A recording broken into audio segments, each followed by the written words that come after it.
What up? Welcome back to Elevated Podcast. This is your boys, John, Donovan, Drew, Nico. Appreciate you guys tuning in.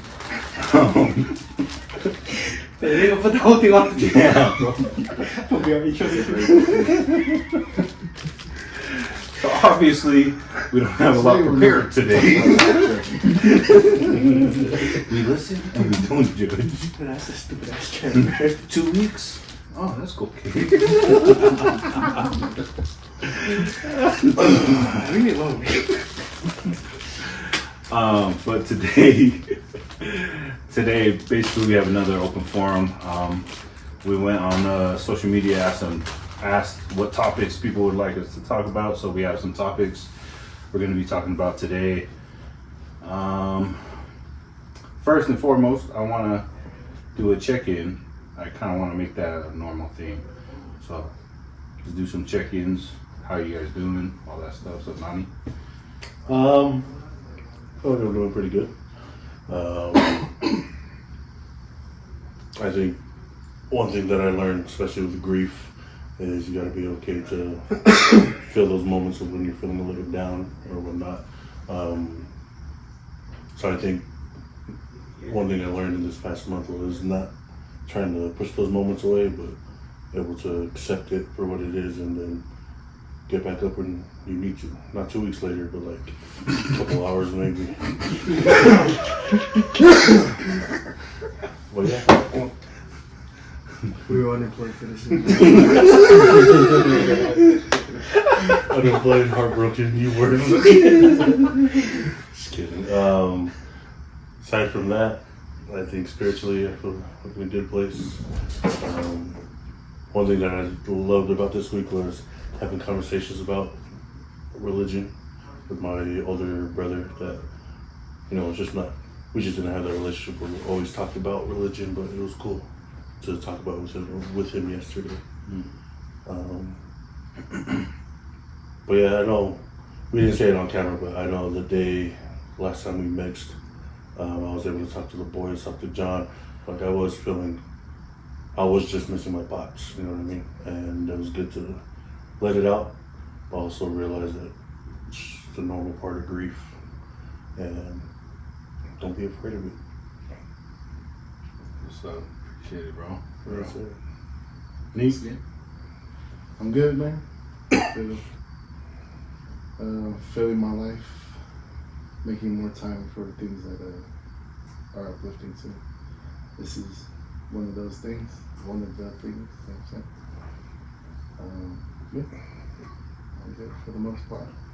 Everybody's healthy. Got another day here.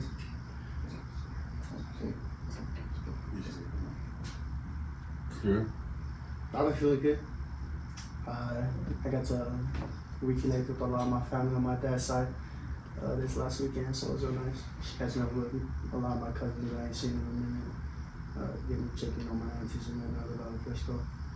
So yeah. Remember family time? Don said something to me. He said, remember, even though the job we're at is like an actual temporary job, like the job's always gonna be there. You always come back to it, but yeah, miss out on all these moments with like my family and things like that. I feel like that's something I've been missing out on the past couple of years, but it's not so reconnect with them. So, really good.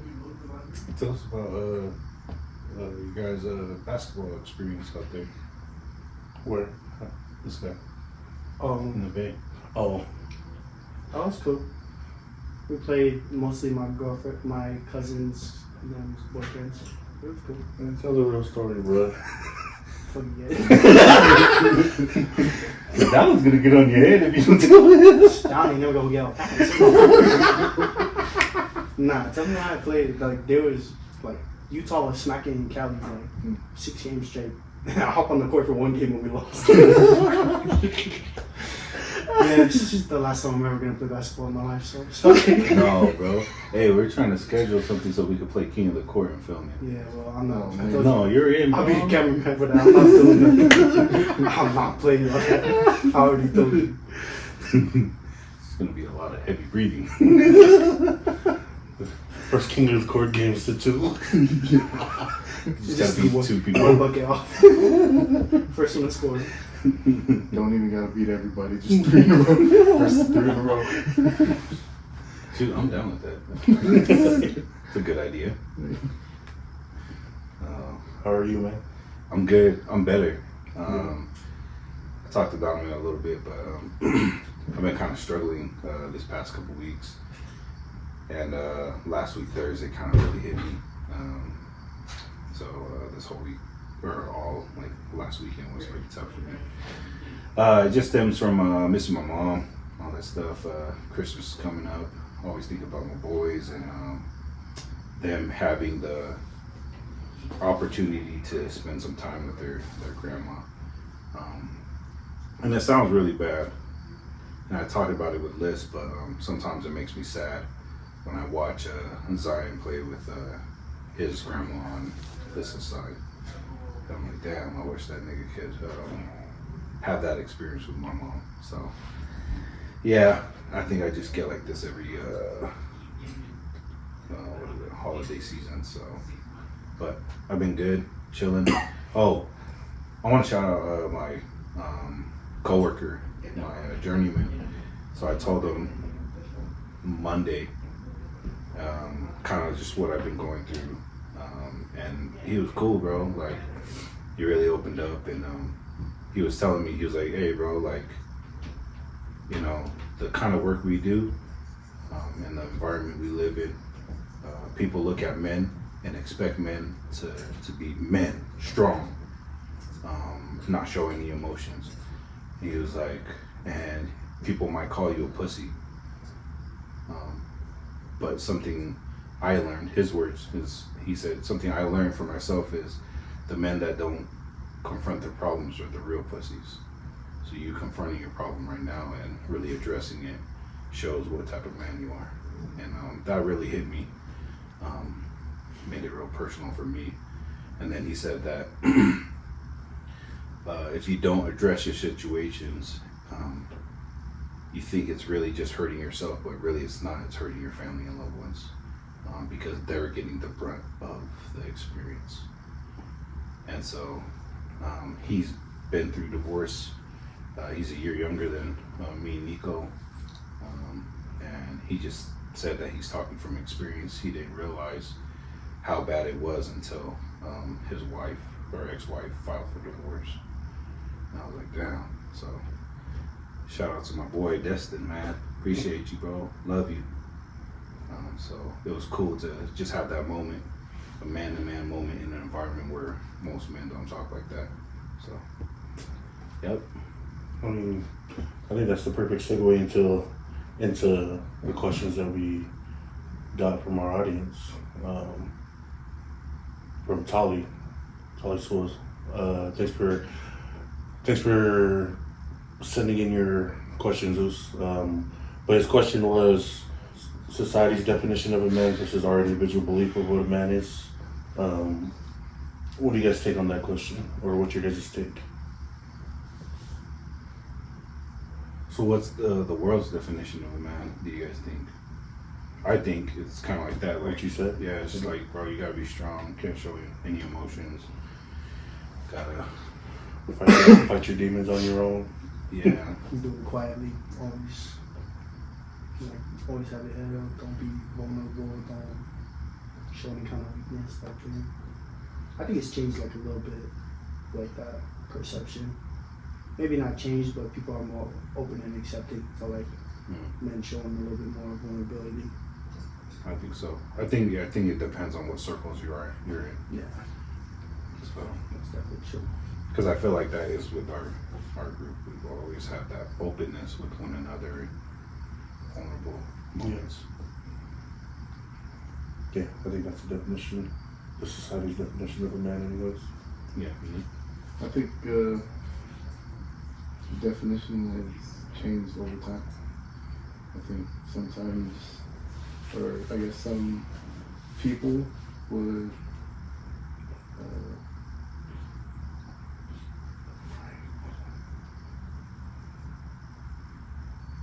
like their perception of what a man is could be due to just the men that they see they have in their lives, or the men that have been active in their lives. And I think the age difference, like you guys are saying, that people are becoming more accepting of it, of different kinds of just men being different from back then, like what you guys are saying. Is that still the definition, you guys think? I Or think, have we come a long way? I think majority, I would say, it's a very popular opinion. Yeah. As far as that, but yeah, because I think a big part of that question is individual, our own individual belief of what matters. We can talk about our 4 different definitions. What might be manly to us. But there's so many other people with their own definitions, so it's kind of like.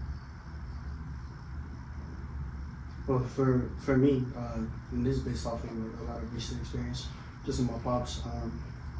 For me, he's like the embodiment of like the kind of man that I aspire to be. He's a provider. He's always there for his family. Just doing what he needs to make sure that we have what we need. But then seeing him lose his brother this last couple of weeks, it's been interesting to see because I've seen a side of him I really haven't seen before. He's more open to like talking about like how he feels. At least in my mom's he is. So I see that he's being vulnerable with my mom. Like he's showing a little bit more emotion around us kids and things like that. But yet, even through him like showing and expressing his emotions and things like that, he'll never let that hold him back from doing what he needs to do for his family. So I think for me that's the embodiment of what like a real man is, someone who's they're able to, I think the biggest thing for me is that he's able to lean on and know who he can trust while still getting his duties done as a father. So. I like that. The way that you phrased it was different. I like that. In the beginning, you didn't say, "This is what a man is to me." You said, "This is the kind of man I want to become," and then you said, "Your father." And I think that's something like what you said too, Neek, is like everyone has a different definition because every man has been around different men that have influenced their lives. And so, I don't know, I kind of just want to go off of that. Like, there's hella different versions of men out there, and I don't think one is greater than the other. But the man I'm striving to become is, I feel like, a present man. That's been real heavy on my mind of like, I just want to be present. And I'm not the greatest at it, but I just want to be present for my boys and be there. And not just physically, but emotionally, mentally, spiritually. That's just been on my mind a lot, where I'm like, physically I'm there sometimes and being there, but then sometimes I'm really not emotionally there, or I'm not spiritually there for them. I'm too short fused or whatever it may be because of the examples of men I've had in my life, and I'm kind of like replicating it. So I'm trying to break that. I'm like, no, I want to be present there through those emotions, through those experiences with them. So that's kind of where I'm at. Becoming a man. No, I agree. I think, like you said, the examples you grew up with are the ones you kind of naturally replicate. And one thing I could say, the examples that I've had where they're present, physically they're there, supportively they're there.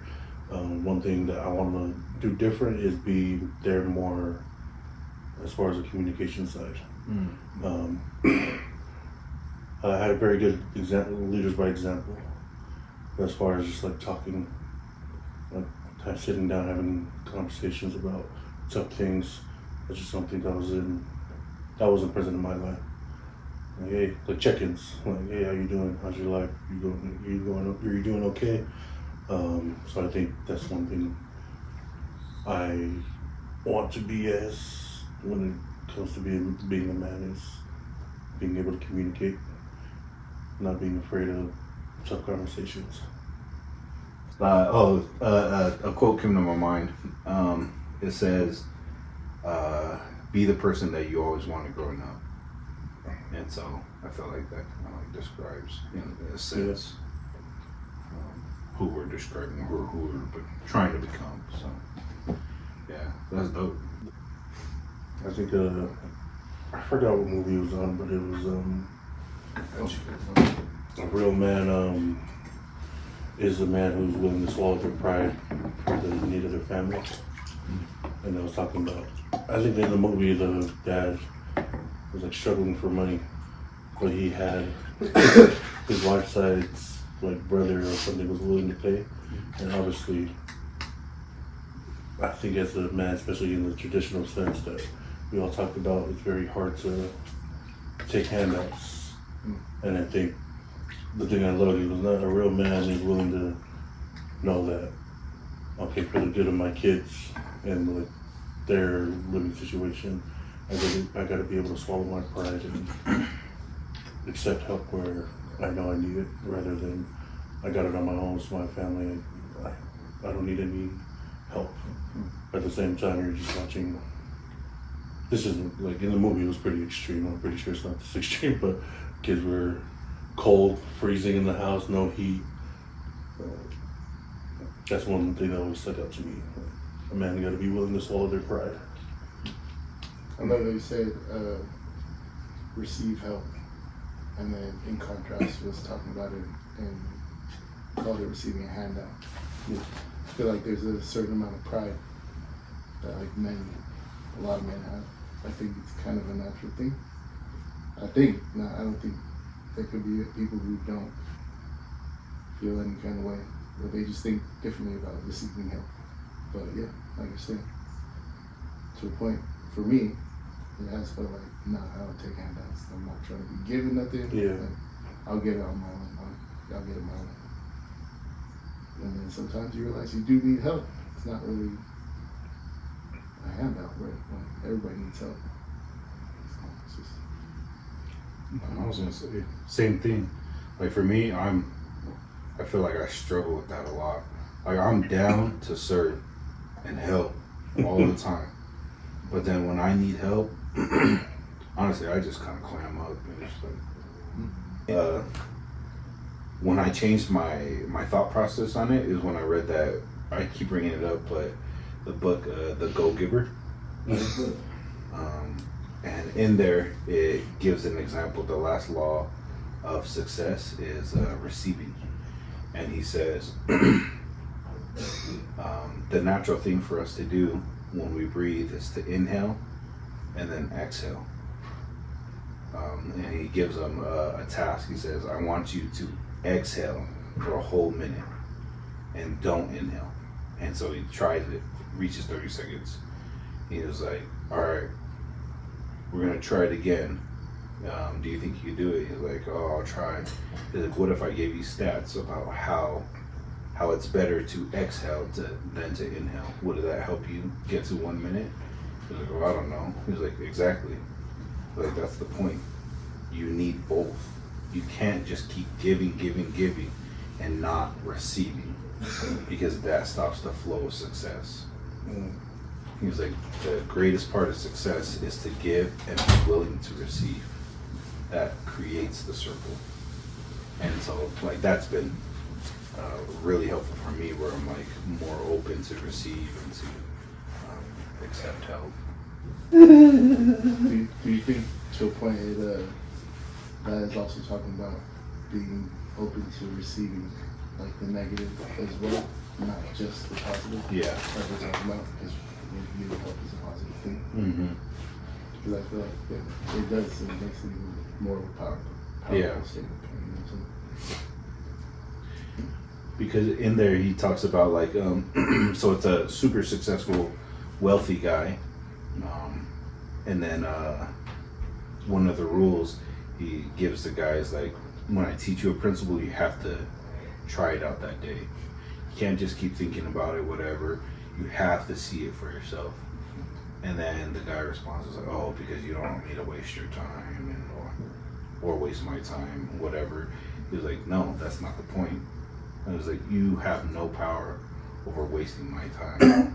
Like, I'm receiving this because I want to receive it and I want to help. So it can't be a negative towards me. I thought that was pretty cool. Kind of like to your point where it's like, yeah, receive that, but then you can have that in a perspective where it really is a positive thing. Yeah, it's like never a negative. Yeah. So I thought that was cool. Do you think people's like resistance to getting help is because they don't want to feel like they owe anybody? I think that's for me, Yeah, personally. I think because I don't know if you've seen Aaron or Baymax repost one of our videos.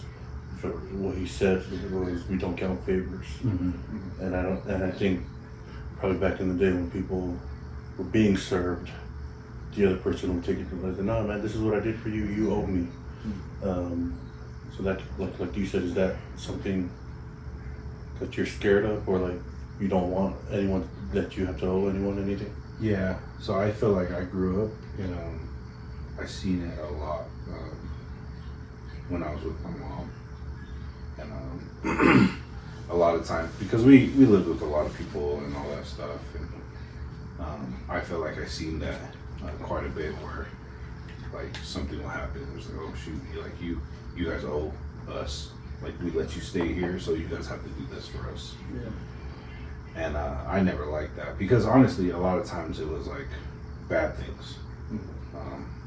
So yeah. I just don't like that. Yeah. I think that's interesting though, because there's like, for me personally, there's like certain people that I've been around in my past where I'm like, you specifically, like I don't want to owe you. Because there are people who think like that, where it's like, dang, like I did this for you, so now like you're gonna have to do this, like whatever it is, or pay me, like, which I don't mind it, but it just in my, like what we talked about last time, like service, just kind of giving out of like the goodness out of your heart and things like that. And I think that's my favorite thing, kind of what Ben like said, just amongst the people in my life now. It's we don't count favors mentality. It's like, hey man, like I got you, and I got you because not only like do I love you, but I know that if I needed it, like you would have me too. Like no questions asked. And that goes for like most of the people that are in my life right now. Even visiting my cousins who I never seen. I haven't seen some of these cousins for like 7 years, but it's still like it's like we saw each other a week before I went out there. Yeah. So those are the type of relationships that I really hold like special to me. So Yeah, I agree. Anything else? On what a man is, what you guys think a man is? Tali, I hope that answers your question, or at least gives you our insight on that question. Appreciate you sending that in. What's our next topics? Oh, I think so V sent sent a few. One of them is talking about marriage or couples. What is our, dang, I can't remember what she said, but like go 50-50 on bills. yeah, Like that. doing 50-50 on bills. Yeah. It depends on the relationship, right? Yeah. Well, I can say relationship, but I think at the end of the day, I'd say relationship, because you can base it off of the individuals. Like you could say, well, it just depends on you and what you want, or how you like things to be. But I break it down, or I sum it up to relationships, because it depends on what you guys want to work out. Because if it is a relationship you guys are building and working on, you guys can both adjust like your wants closer to the needs for both of you. You know what I'm saying? To produce success, or whatever your definition of that is. But yeah, for me, I think every relationship is different. I like what you said about No, go. I like what you said about like it depends on like the goals in the relationship, because I think that's the biggest thing is like, because like for me, I don't have a family yet. Yeah, I'm not planning on having one anytime soon. But when I do, like, it's not if I'm in a place where I can take care of my wife and her wants and her needs by myself, then cool. If I'm not and she's coming, like she's down to work on it with me, like that's the kind of person I'm looking for. Someone that's down to make our goals a reality rather than just kind of sitting back and waiting on them. So that's true. I don't judge either way though. We listen and we don't judge. That's kind of similar to what I'm saying, how I'm viewing it. Because it can. Yeah, it can, baby. Yeah, okay. I think when I'm blessed enough to share my life with someone, I think for me personally, it goes from two individuals to ours. I think even if I make the most money, it's still not just my money. It's going to be ours. And to me, that's what I want. But like I love what you said because you're right. It is individualized, but depends on the goals of the specific relationship. But for me personally, once you do make that sacred relationship, then it goes from mine to ours. I know your answer just messed me up, bro. No, okay. Why? It's like, damn, it's all right. Because we talked. Yeah. And it was like, what the frick, dude? When you're married, it's ours. It's not like yours, but like. Yeah, that's just always been like my idea of a relationship. Is like when me and Liz got married, it was like whatever you have going on, like it's ours now. Like I'm in it. Like if I have debt or you have debt, it's our debt now. Like we're gonna handle it. Yes. I'm not gonna be like, all right, bro. Good luck. I'm gonna do my stuff. Don't touch my money. But no, but it, man, just so wise. I like what you said there. Me, for personal experience, like, I haven't had like the opportunity to be that far in a relationship with someone, or like even like just that far in a relationship where we've merged things like that. Makes sense. That's how my parents did it. So. That honestly saying like that individualized got me on. Yeah, no, it's individualized. Not saying like my way's the right way, but your way is your way. yeah, That's your preferred way, yes. Your way is your way. That's a bar. We elevating around here, right? But no.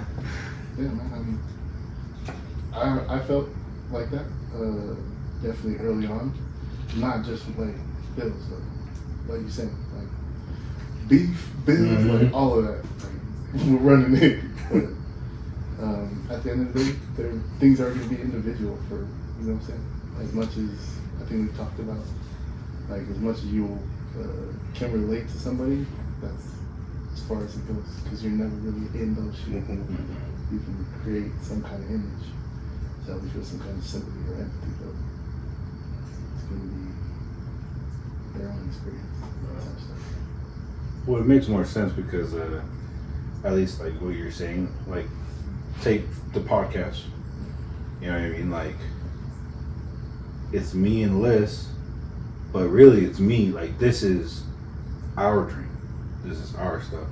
So really she's on the outside supporting, but she's not really like in there trying to get it, you know what I mean? So it's like individualized where it's like, yeah, this is I'm gonna do it regardless if you support me or not. And that's hand in hand with it. It's like she'll have her own experience with this dream. Yeah. And so it's up to her. So take what she gets, you know what I'm saying? Yeah. Not in like a scraps kind of way. No. She'll have her experience. Take it. Just like her reminding the time for filming and stuff. Yeah.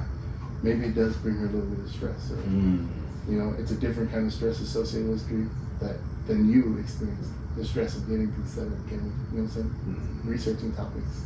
If it does bring you a little bit of stress or whatever, you know what I'm saying? Yeah. Just her different experience with this.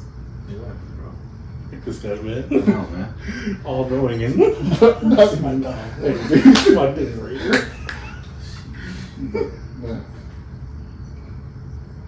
All right, everyone, make it individualized. Whatever you want in your relationship, that's the answer. You choose. Man, next topic. Get out of here. I think it's cool because we've had these conversations off camera where it's all different. You know what I mean? Yeah. Everyone has their different perspective, different experiences, and then you just kind of throw it out there and it's like, all right, well, this is where it is. And then it's just like, sometimes it's like, I disagree. Or sometimes it's just like, damn, nigga, I am wrong. That kind of makes more sense. That's what we all here for, but I like that. that is something I love about being here. Just having these moments with us, any other close family members or friends. It's like just that growing and loving feeling. And, yeah, there's no else, just blessings. Next topic. V wanted to talk about pronouns. What are our thoughts on pronouns? I don't know what a pronoun is. Like Mr. and Mrs. or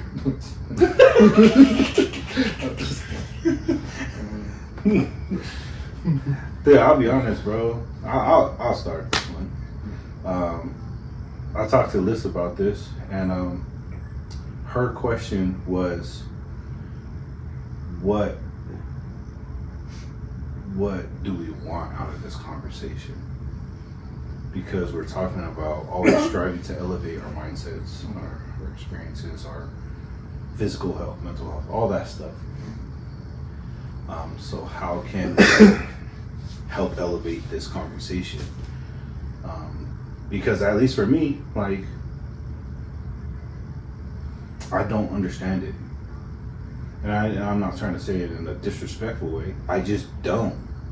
I don't understand how it all works. I don't understand how to,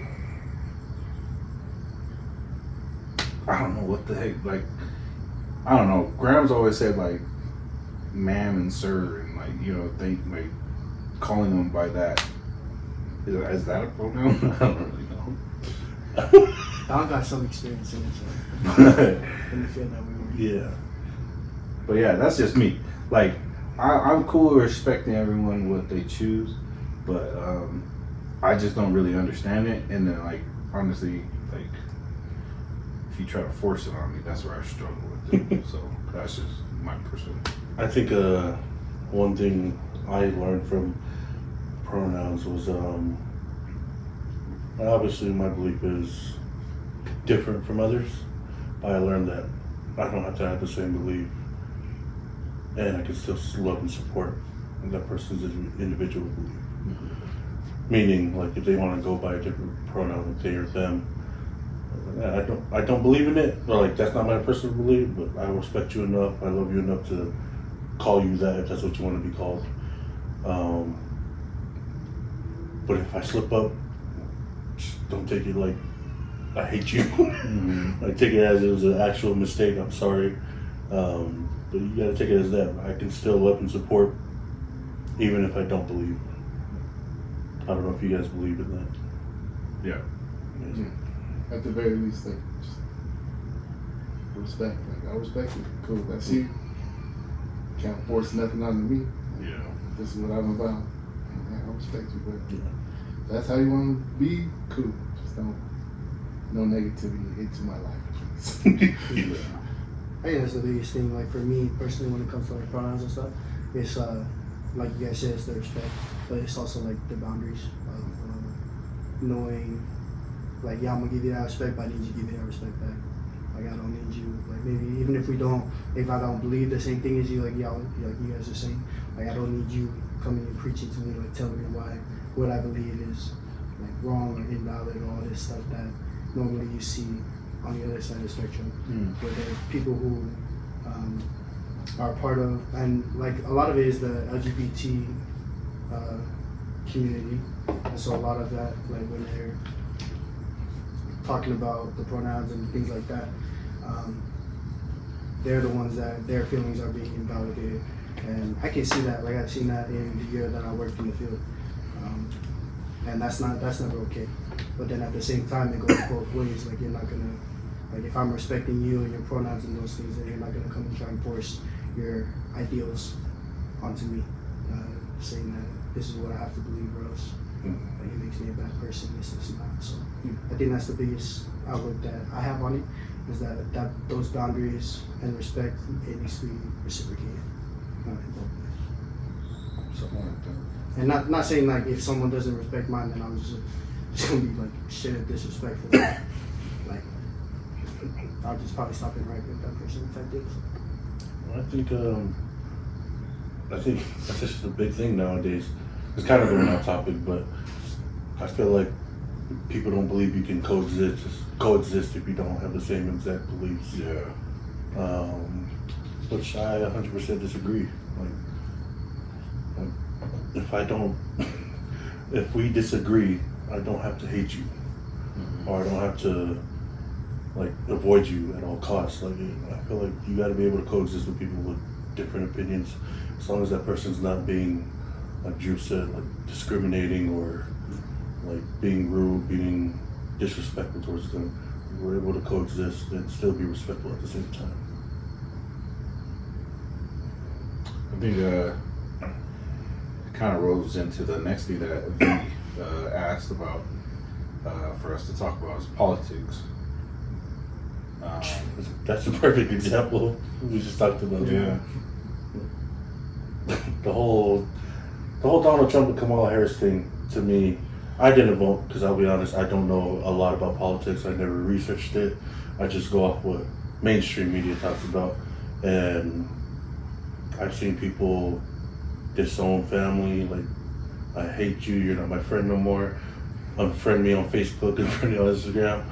I was like, dog, we had two choices. Like, it's either this or that. Like, I didn't have there wasn't a lot of choices. Like, so it was, to me, that's like a perfect example of what you said. Like, if you voted for Kamala, I voted for Trump, we got to still be able to coexist in the same world. Just like opposing views in all aspects, not just the Democratic or Republican ideas and things like that. Trump, Kamala. Yeah, just I'm like you. I'm nowhere near informed, stuff like that. Just what I have seen is kind of less than appealing. Well, I watched the debate and all that stuff. Like, I'm not like saying I keep up with politics and everything, but I do like watching those things and kind of trying to educate myself and whatnot. And I'll be honest, like, for me, that debate was so trash, bro. Like, I think me and you talked about it, Donnie. Like nowadays, it's just like, bro, like, instead of teaching and expressing your ideas of how you want to improve the country, it's more of like bashing on the other individual, saying why they're wrong and why they're a piece of crap and all that. And that just doesn't appeal to me. Where I'm like, bro, like, that's not. I don't know. That just shows a lot of character for me. So I'm like, all right, bro. I think I came across a video, and I came across the video, and I sent it to you, John. But it was, for me, is I think I'll get more into politics when I see the opposite of what you just said. Like, I think there's a video of John McCain, and they're talking about like the people who are for John McCain against Obama, and he shut the crowd down because the crowd was like probably saying some mean things about Obama, but he shut them down and was like, hey, I want you guys to understand that Obama is still a family man. You do not have to fear him if he wins. We have different beliefs, but he's still a good man in general. And to me, that's what I want to get back to. I'm tired of what John said, like, this person sucks because of this person sucks because of that, rather than this is what I believe in, this is why I believe in this. It's just become who can talk down on somebody more than the other. Yeah, who did worse than the other Yeah. person. And like, trust me, the thing I've seen, like I said, it's just mainstream media. Both of the candidates, if I'm going off of that, sucked. And that's just off the limited research that I've seen. What about you guys? It's, for me, I'm not super well informed, like at all. But for me, I'm just gonna base it off like what we were talking about earlier, like being able to coexist in the same space. I feel like it's gotten too much to a point where if two people don't agree, especially with the election that just passed, it's like, man, two people can't agree and be in the same space, like at all. And I've seen that from like my personal experience. So for me, that's the biggest divide I've seen amongst as far as like politics goes lately. Ever since like Obama and Trump started running, that's about all I remember. But I think that's been a big thing, is just trying to get past that hump of just like hating, because then what it turned into, like the debate, like you said, it was like them just digging up dirt or saying like this person did that, this person did that. That's kind of what it turns into for like what I've seen for two people of opposing parties. So if it's just voting, and it's based on like, oh well, you voted for Trump, then you yada yada yada. Okay, well you voted for Kamala, so you da da da da. Like just basing it off of what's the word? Theoreticals. I think is the word I'm looking for. Because it's not based on any, like from my personal experience in my family that I've seen, there's been a lot of debates about like the presidential election, who people voted for and stuff, and the things that are always getting like thrown around between my family members is never things that actually happen to them. It's always things that are like just being talked about in the media, or they hear in debates and things like that. It's never things that directly affect their lives. Yet I'm seeing family that I've grown up with like take things so personal over just two people that they've never met. So it's hard. And a hard thing for me, like I was with one of my uncles. He said my auntie was talking about President Trump when he first got elected, and she was talking to my uncle. She was like, "You don't want your kids to like grow up and be like the president, like Trump, like this." And my uncle was like, he straight up told me, he was like, honestly, no. Like there's cool, sure, there's good qualities about it, but there's a lot of things that I wouldn't want my kids like as a person to look up to. And he said that's what we have, like the prophet and things for. Like they have great examples in their life, and so that's where my focus has kind of been as far as like, the politics. I should definitely be more informed so I can make sure I use my right to vote. I was gonna ask, do you guys think involvement in politics is essential as American citizens to some degree? Because I kind of feel like it does. I feel like to a point I'm a little ignorant, you know what I'm saying? Yeah. Saying, I don't really keep up, even with local government, you know what I'm saying? I couldn't tell you the word local Yeah, you know what I'm saying? government. Like that. It's like, people say they call the shots, you know what I'm saying? So I think they do have a hand in the bills and things like that, or laws that are passed. I feel like there is kind of a necessary involvement for us, or at least knowledge of what's going on. But what about you? Where you at with politics?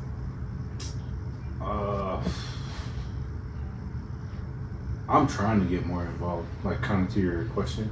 Like I want to get more involved and more educated on it, and not to the point of like trying to sway individuals, but more so like make my own choices. I think like in my head, so I heard this story, and it was about agency, and this guy was telling another individual, if I called on you to come play the piano, could you come play the piano? He said no, and he's like, that means you forfeited your agency because you chose not to learn. And so we're forfeiting our agencies when we're choosing not to learn about different subjects and getting involved in that. And so we're saying, oh, just do as you may. Like, it doesn't really involve me, but in some degree it does. I don't know. I know, like, a lot of times everyone just says, like, the government's corrupt and churches are corrupt and companies are corrupt and whatever. But in my head, I'm like, but there's also good in it. Like, they were developed in some way to bring good. Individuals are corrupt, so we're basing it off individuals. So for me, yeah, that's what I'm trying to look at. But as a whole of, like, how I look at my family, I can vote and do whatever I need to do, and the government can choose what they want to do as well. But for me and Liz, what we've talked about is our whole focus is on our home. Like, all our teaching starts within our home. Obviously, our kids are going to learn different things from the world, but we want to set their foundation in the right way so that they have a home to come to be able to discuss these things. They have a safe space to be able to figure things out when things go wrong. And so we're not saying nothing's going to go wrong with our kids, but I want them to have a home base to be able to, like, I don't know what's going on out there, Pops, but can you help me out? I'd rather them do that than just never come home and just kind of go in the wind. So, yeah. The church has taught the most important work we do starts within the walls of our home. Mm-hmm. It's a big anchor, big base Yeah. to provide a solid foundation, or at least start with providing a solid foundation for the next generation. Hopefully the messages shared in this podcast will help somebody down the line, somebody that's younger than us right now or in the future, to see they have these questions too. Yeah. Or these opinions and these views. Listen, buddy, it's a joke. But I was like, like a lot of people are out there. They're like, man, you need to vote, do all this stuff and whatever, and you need to help your country. And I'm like, damn, bro, why do you guys don't even help yourself? You have diabetes. You got. I was like, you have to worry about voting. You ain't worried about your diabetes and all that stuff, brother. You need to focus on that before that. Vote to fix yourself. Trump's not gonna make you. Trump gets in, you still got diabetes, brother. Still got cancer. He can fix that. Got my fault. I'm just playing, bro. Just like, didn't mean it. Nah, for real though. Fix yourself. Vote for you. I'm